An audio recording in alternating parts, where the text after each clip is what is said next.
Hi friends, இப்போ நம்ம சக்திவேல் பார்க்க போகிறோம். சக்திவேலில் வந்துட்டு உங்கள் பொண்ணை நெருங்கவே முடியாதுன்னு சொன்னீங்களேன்னு சொல்லிட்டு மாமனார்ட்டே சவால் விடுறாரு. இதெல்லாம் ரொம்ப தப்புப்பா தம்பின்னு சொன்னாலும் நம்ம வேலனுக்கு புரிய போகிறதில்ல. இன்னொரு பக்கம் வந்து நீங்கள் போங்க, நம்ம சேரனை நான் வீட்டுக்கு அனுப்பி வைக்கிறேன், நீங்கள் போங்க வருவான்னு சொன்னாங்க. அதே மாதிரி வீட்டுக்கு போனோடனே சேரனும் வந்துட்டான். அது பிரச்சனை இல்லைங்க. இன்னொரு பக்கம் வந்து ஏன் இப்படி நடக்குதுன்னு நினச்சி சக்தி பாஸ்ட்டில் இருந்து ஃபீல் பண்ணிக்கிட்டு இருக்காங்களாமா. ஏம்மா ஃபீல் பண்ணாத சரியாயிடும்னு சொல்லிட்டு பாட்டி ஆறுதல் சொல்கிறது மட்டும் இல்லைங்க, பரிகாரம் செய்யணும்னு சொல்லிட்டு கோயிலுக்கு கூப்பிட்றாங்க.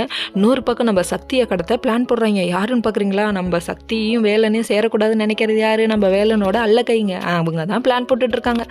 இன்னொரு பக்கம் சக்தியோட அண்ணனுக்கு வந்து ப்ரொமோஷன் வந்து கேன்சல் ஆயிடுச்சுன்னு சொல்லிட்டு குடும்பமே உட்காந்து ஃபீல் பண்ணிட்டுருக்காங்க. இப்படியே ஃபீல் பண்ணுறது தான், என்ன பண்ணுறது வாங்கன்னு சொல்லிட்டு பாட்டி ஆறுதல் சொல்லி கோயிலுக்கு கூப்பிட்டு வந்திருக்காங்க. அது யார்? சக்தியோட அம்மா, சக்தியோட பாட்டி 3 பேர் மட்டும் வந்திருக்காங்க.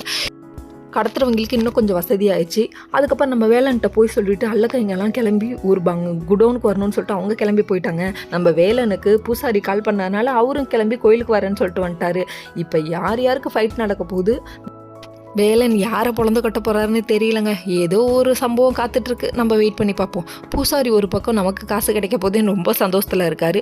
இன்னொரு பக்கம் சக்திக்கு என்ன நடக்குதுன்னே தெரியாமல் ஒரு பக்கம் இருக்காங்க. சரின்னு சொல்லிட்டு சாமியெல்லாம் கும்பிட்டுட்டு வெளியே வராங்கங்க. அந்த ரவுடி வேறு டிரைவர் அடித்து போட்டு இவர் நிற்கிறாரு. இதுக்கப்புறம் என்ன நடக்க போகுதுன்னு தெரில. நாளைக்கு பார்ப்போம். ஓகே ஃப்ரெண்ட்ஸ், நெக்ஸ்ட் வீடியோவில் பார்ப்போம். பாய்.